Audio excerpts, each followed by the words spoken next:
ইতিমধ্যে জানেন যে তারুণ্যের রাজনৈতিক দল গণ অধিকার পরিষদ ৩০০ আসনে প্রার্থী দেওয়ার লক্ষ্যে সারা বাংলাদেশে কার্যক্রম শুরু করেছে। আমরা ঠাকুরগাঁও বিশেষ করে ২, ৩ এবং ১ যেহেতু ঠাকুরগাঁও ৩টি আসন, এই ৩টি আসনকে নিয়ে আমরা কার্যক্রম শুরু করেছি। আমরা চাই আগামী নতুন বাংলাদেশ বিনির্মাণে তারুণ্যের মাধ্যমে আমরা এই ঠাকুরগাঁও অঞ্চলকে নতুন করে গড়ে তুলতে। ইতিমধ্যে এই ঠাকুরগাঁওকে নিয়ে বিশেষ করে যারা এই ১৫ বছর শাসনের নামে শাসন করেছে, তারা এই ঠাকুরগাঁওকে মাদকের এক অভয়ারণ্যে পরিণত করেছে।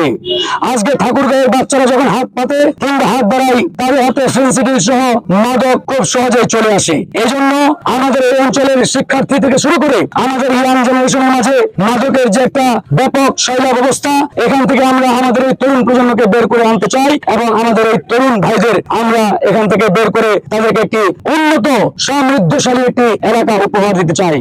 একই সাথে আমাদের এই ঠাকুরগাঁও অঞ্চল বিশেষ করে এখানে অর্থনৈতিক কোনো জোন নেই, কর্মসংস্থানের সেরকম কোনো সুযোগ আমাদের বিগত সময়ে যারা এখানে নেতৃত্বে ছিলেন, দায়িত্বে ছিলেন, তারা সেটি পালন করতে পারে নাই কিংবা গড়ে তুলতে পারে নাই। তাই আজকে ঠাকুরগাঁও আমাদের এই হরিপুর, রানীশঙ্কেল, বালিয়াডাঙ্গি, পীরগঞ্জ অবহেলিত অঞ্চল বলে পরিচিত।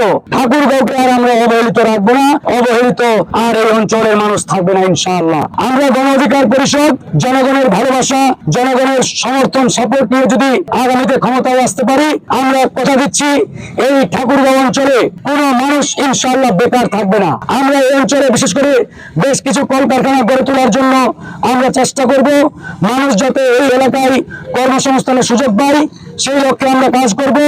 একই সাথে এই ঠাকুরগাঁওকে কিভাবে একটি সুন্দর রোল মডেল জেলা হিসেবে গড়ে তুলতে পারি, আমরা সেই লক্ষ্যে কাজ করব।